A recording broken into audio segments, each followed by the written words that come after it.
Good morning, everybody. We're here really on a sad occasion, but I want to provide a little bit of history first. A few months ago, some of you were here in this room because with some of our partners that are represented behind me here from the Board of Health and others, we announced a heroin initiative where we were trying to really increase our efforts when it comes to prevention and education when it comes to heroin usage, which we know has been spiking. So just in particular, there's been, in 2012, there were 161 cases where deaths were attributed by our medical examiner's office to be attributed to heroin overdose. That is a 50% increase over 2011. So we started this dialogue. Some of the dialogue had started before we got here, but we tried to join with it and work with the partners that have already been focusing on this very important issue. There's this very unfortunate pattern where individuals go from abusing certain types of, especially prescription medication, and they have been migrating more and more now to heroin. The prices of heroin have gone down, and that has led it to become more of a popular street drug than it was in the past.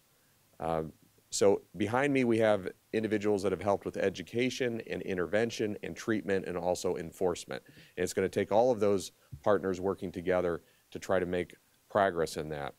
Now, we've already talked about that a few times in the last year or so, but we really felt like this was an opportunity to make that call again and sound the alarm again, because we've had some very alarming developments just in the last 3 or 4 days or so.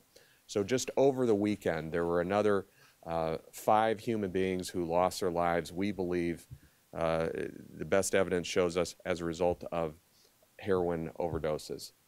So when I learned of that over the weekend, I got some information from our medical examiner's office. I said, let's convene these parties again and ask the media to help us get this message out, that individuals that are experimenting with heroin usage, unfortunately, too frequently, are making the last mistake that they ever will in their lives. So let's renew our call for intervention and treatment and aggressive enforcement and education. Just since Monday morning, when we said we were going to have this event, we had another death that we think is also attributed to heroin usage. So now we have 6 in the last 4 days or so. So this is rapidly reaching proportions that are totally unacceptable. Even 1 death is unacceptable, but the fact that we've seen this trend apparently picking up speed is something that's very concerning to us. And so we want to reinforce our message as much as today. So I appreciate members of the media that were willing to do that. Because this was done on pretty short notice, I'm going to just invite members of the coalition that we've set up to talk about specifics of how individually as partners we're trying to address that. So in no particular order, who'd like to step forward? Looking in my direction. Sure, doctor, go ahead. Dr. Tom Gilson, who's our medical examiner. Doctor. Thanks, sir. 2 things I just wanted to echo that the executive just mentioned. When we first sounded the alarm about this at the end of September, we had about 80 deaths halfway through the year, and as just mentioned, that number came out to 161, which unfortunately was kind of what we were predicting. That's deaths that are attributed either to heroin by itself or heroin in association with other drugs. What we've been trying to do since then in terms of creating educational opportunities to reverse this trend is that we, in my office, went back through our case files from January to October to review potential intervention points where we might be able to intervene with people before they make that unfortunate last bad decision. Back on the table, if you didn't get one, is a summary of the information that we gleaned from that. Going forward, we brought various stakeholders to the table to augment that information. This was just gleaned from our case files. I think it's an interesting document for a number of reasons, because It indicates that, pardon me, of the individuals who we looked at, which was 132 overdose between January through October, fully, 51% of these folks were known to be intravenous drug abusers. 15% approximately had been incarcerated. Others had had various actions with the legal or law enforcement system, up towards between 30 and 40%. And the other thing, and it'll be my segue to Dr. Papp, who's going to talk about the naloxone program, is when EMS responded, they were able to give the antidote to less than 20% of these individuals, whereas we know from data, again, that we gleaned, that over half of these people were either using drugs with other people or had individuals present in their immediate environment who were not using drugs. The quicker we get the antidote to these folks, the antidote is naloxone, the better off we have a chance intervening successfully. I'm optimistic from what we have preliminarily that we can find points where we can hopefully educate the public and turn the tide on this. But I'll turn it over to Dr. Papp about the naloxone program, the antidote program specifically. Thanks, and I'll be available for questions at any time after this. Thank you, sir. Great. Dr. Papp from MetroHealth Medical Center. Thank you. So at MetroHealth, we have developed a program entitled Project Dawn. It stands for Deaths Avoided with Naloxone. We launched our program last Friday, March 1st, at the Free Medical Clinic of Greater Cleveland. We have partnered with the County Executive's Office, with the Free Medical Clinic of Greater Cleveland and the Ohio Department of Health to bring this program to Cuyahoga County. And we have developed this to combat the rising numbers of heroin deaths and other opioid deaths in the county. Naloxone, as Dr. Gilson stated, is the antidote to opioid overdose. It is also known by its trade name Narcan. Although it is a prescription drug, it is not a controlled substance. It is not a addictive or habit-forming drug, and it is completely harmless and very safe.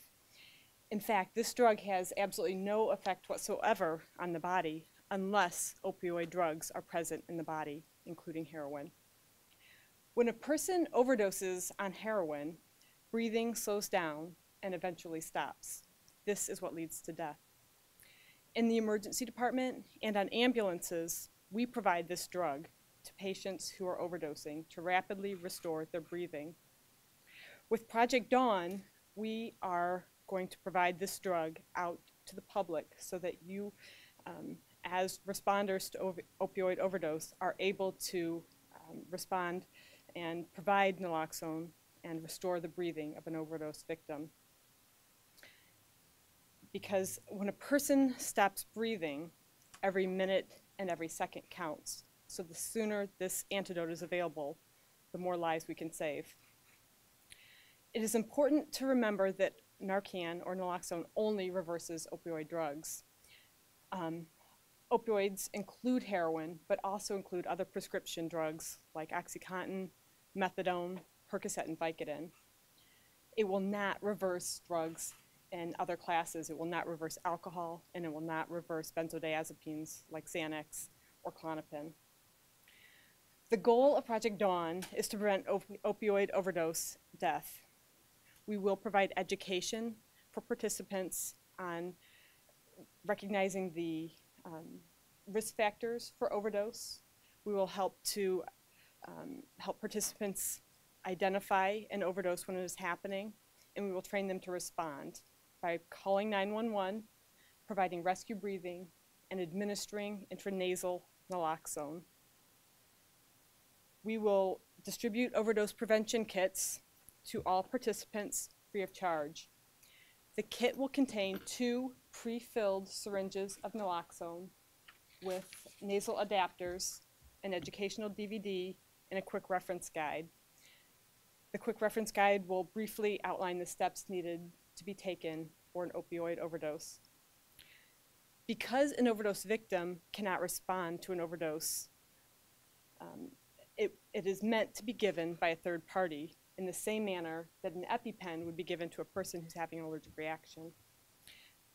We will only be able to register opioid users into the program However, we're going to encourage families and loved ones to participate as well so that they can obtain the training. We are currently operating at the free medical clinic of Greater Cleveland.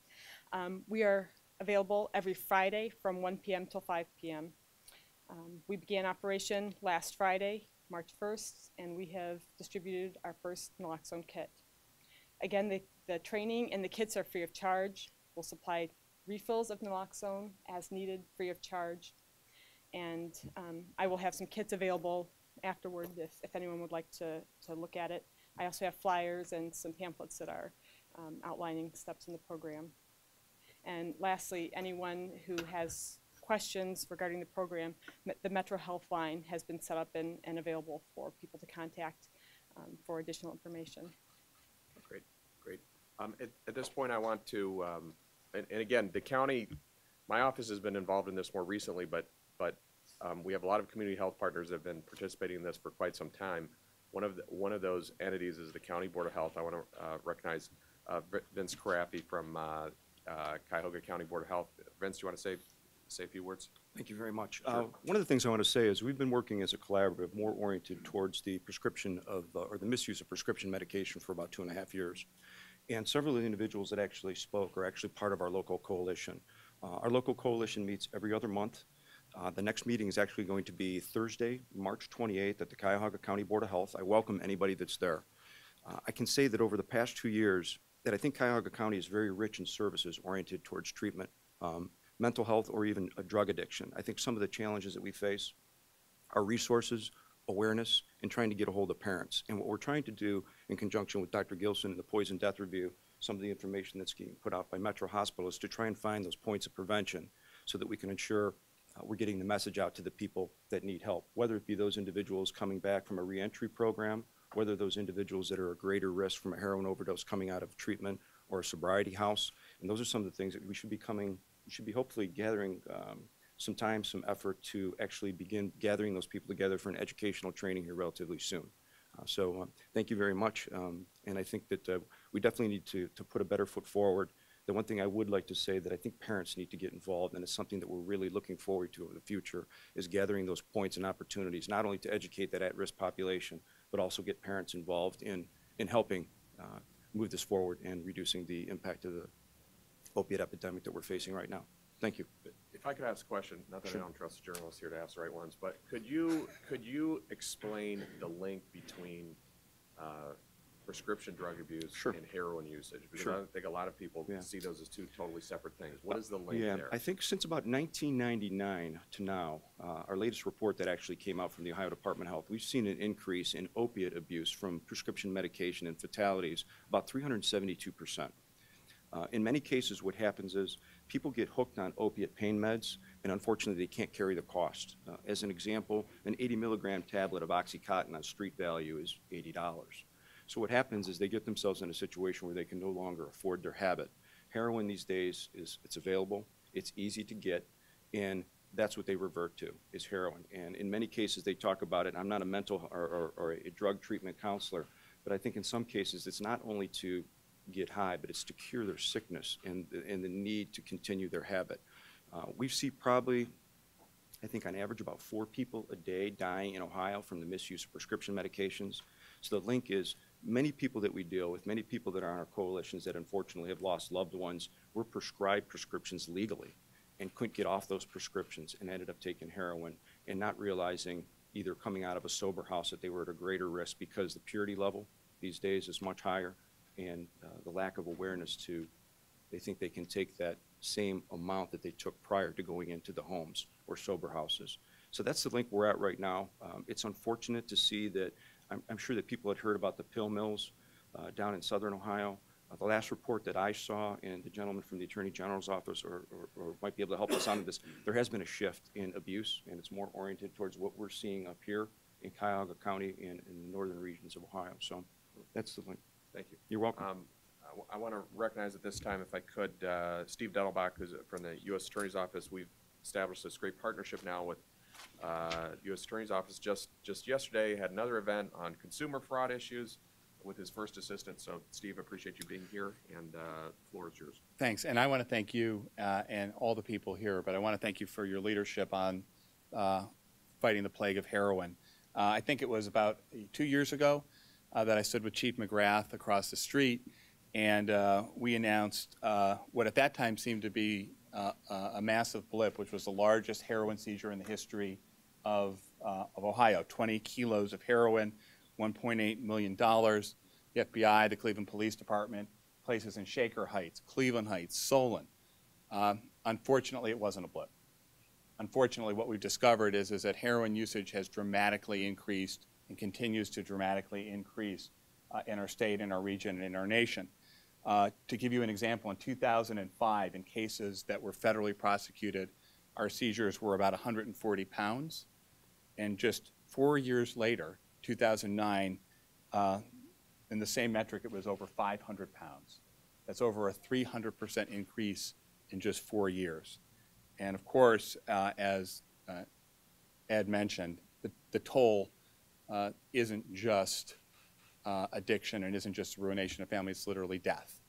We have had just in our office just this year indicted a case in Ashtabula County, 13 people indicted for a heroin distribution ring, and 1 overdose death directly attributable to the criminal conduct.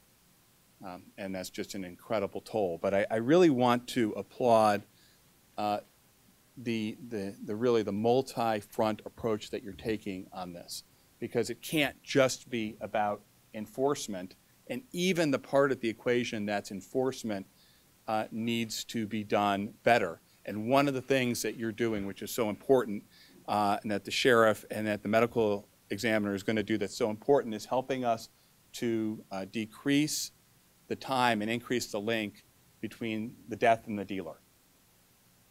And so what happens now is that when we have an overdose death of heroin, it oftentimes isn't quick enough that the immediate investigation into the heroin that caused that death begins. And a lot of investigative leads can disappear just in the first 24, 48, 72 hours. And so what we're working on, and what County Executive FitzGerald and his team, along with the sheriff, are working on, is creating a mechanism where the Cleveland Police Department, the Fusion Center, and then the Northern Ohio Law Enforcement Task Force housed in my office can be immediately notified when there is a heroin overdose death. And that's, I think, a great and innovative way. We have Joe Pinu here, who runs our drug unit, and he will tell you that those immediate responses on cases make a huge, huge difference on the enforcement side. So we can't do that on our own. We need your whole team. And on behalf of all the people here in law enforcement and the people in my office, I want to thank you for pushing the ball forward on that. I just wanted to close by saying that one of the things I think it's very important to come to grips with this situation is that it is not, this problem is not confined to one particular part of the county. And that's why you have some of these agencies that are represented here today, whether it's the Board of Health or Metro, that have countywide impact, or the county government, but also some of the law enforcement agencies that you see represented here today. So not just Chief McGrath from the City of Cleveland, but also Chief Malley from the City of Lakewood and Chief Miller from City of Parma. This isn't just an urban problem, it's an urban and suburban problem. It isn't what people might think would be the usual suspects of being involved in this kind of behavior. It cuts across a lot of different income levels and a lot of different demographics. So you can't pigeonhole this problem that it's just one part of the community, that we don't need to pay attention. No matter where you live in Cuyahoga County, there is probably someone pretty close to you that's struggling with these issues. For any of the police chiefs that are here, anything that you want to add, or comments that you want to make about law enforcement strategies or interdiction, feel free. Go ahead, Sheriff Bowman. Thank you, County Exec. First of all, we've talked about the addiction, and now I'd like to talk about the dealers. The Sheriff's Office, with its law enforcement partners, will be setting up an intelligence gathering protocol, which we will push to the Fusion Center analysts, who will assist us in connecting the dots and linking heroin dealers to these deaths. This epidemic knows no boundaries. So part of the plan will be reaching out to the affected families of these victims. If we can find a common link, then we will, along with the Northern Ohio Drug Task Force and our local partners, will conduct an investigation to gather more information, again, to link the dealers to these deaths. Thank you, County Secretary. Well, I think that's a good point, because as Mr. Dettelbach mentioned, this is a balanced approach. So if you're a person that hasn't experimented yet with heroin and we're considering it, we're going to try to get you as much education to let you know how deadly of a decision that can be. If you're somebody that's struggling with addiction, we want to make resources available to you so that you can turn your life around before it's too late. And if you're one of the individuals, one of the lowest of the low, who are actually dealing heroin to people in this community, you have the whole array of law enforcement, from federal to state to local to prosecutors to the investigators, from county sheriff's deputies to local police officers. They're going to try to do everything possible to try to not just prosecute you for the trafficking, but if we can link it to the homicides as well, you'll be looking at spending hopefully a good portion of the rest of your life in prison as a result. So it's a balanced approach. It's not all about locking people up, but it's trying to it's prevention and also prosecution, and that's the kind of balanced approach that I think can work in this county. I hope we never have to have another press conference like this. We've already had, this is the second one we've had. We've already had too many. So I really appreciate the media covering this, because it's such an important message to get out. I really believe that as more and more people, unfortunately, are experimenting with heroin, that they have no idea the kind of Russian roulette that they're playing. I don't think they're aware of it. So I appreciate the media's role in helping us, helping publicize these tragic events and the strategy that we're trying to use to prevent a recurrence. Thanks for coming. It's an unfortunate time that we have to be here, but as you can see, the group that the executive put together has really identified the problem of heroin use in the county and its most addicting kind of drugs and mental health issues. There are no boundaries to what effect this has on everybody and touches everybody within the county and the surrounding counties and throughout the state, as we found out today. What we're aiming to do, at least from the side of the council, would be to be supportive in any way that we can. Being representatives of the 11 districts, we have an opportunity to go out into the districts and help spread the word as far as education and anyone that really needs this help that we're going to offer has an opportunity to get to that help and knows that we're available. I think that's going to be important. On the illegal portion side of it and the sale of it, anything anybody can do. It's like if you see anything happening in the schools, and many of these unfortunate deaths have been suburban related. This is really something we have to stop, and we're going to do the best we can on an initiative from the council side. From public safety, we're going to have Dr. Gilson come in next week, talk to us further about this. He had already testified earlier on last year about this, and since that time, this has gotten to be worse. And obviously, being with the sheriff and the new sheriff on board, we're going to do the best we can to corral this problem, at least in Cuyahoga County. At the U.S. Attorney's Office, because we're kind of a limited commodity, we obviously don't have as many prosecutors as the various counties do, so we tend to focus on the worst of the worst, the most upper-level drug dealers, the drug trafficking organizations with ties into not only outside the state of Ohio, but ties into Mexico, ties into South America, ties into Asia, and those are the kind of organizations that we focus on, kind of from a top to the bottom in terms of prosecution.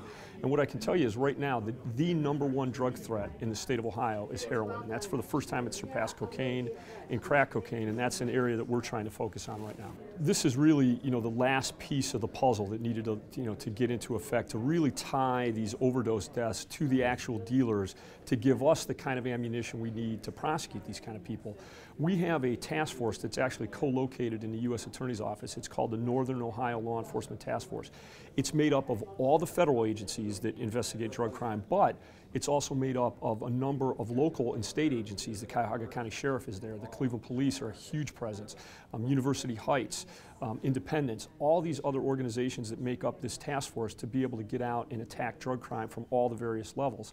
With this information now being funneled into that organization, it gives us the ability to now not only charge you as the drug dealer responsible for distributing all these drugs, which federally carries a big penalty, but if I can hang that death on you, if I can charge you, it's almost like a murder spec. If I can put that murder spec on you, now you walk in the door looking at life without parole. And if that doesn't get the drug dealers' attention in the neighborhood and really wise people up to how dangerous this heroin is, I don't think anything will. But that was the piece of the puzzle that was missing. So I really commend the county for putting this together. It's going to be a huge, arrow in our quiver to really make it happen. Yeah, I really think heroin is here to stay. First of all, it's a different kind of heroin than we saw in the late 1960s and early 1970s, which makes this heroin a little bit more attractive to the first-time user. You can snort it. It kind of takes the stigma away from it. If you're putting a needle in your arm and you're shooting up, you're a drug addict. But if you're taking a little bump in a club somewhere, it has a less stigma associated with it. Some, of the younger people even think, oh, that's cool, that's hip. So that's a problem. The prescription drugs are a huge problem. I mean, there's a direct correlation between the abuse of prescription drugs and then the ultimate abuse of heroin. Now that some of the drug companies have worked with us, like for example, OxyContin now has been reformulated so it makes it much harder to abuse on the street.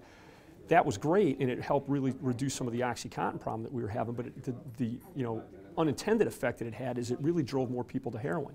It's coming in, just in unbelievable amounts, mostly from Mexico. It's very cheap, and it's getting cheaper. It's widely available. I'm glad the executive mentioned it's not just an inner city problem. It's not just an urban problem. There's as much heroin out in the best suburbs that you can imagine than it is anywhere, in the inner city. So I call it an equal opportunity destroyer. And I think it's here to stay. I mean, cocaine and crack cocaine have always been a static, but I just see heroin continuing to rise. And it really is appealing to a much broader base of individuals, which makes it that much more dangerous. Scary stuff.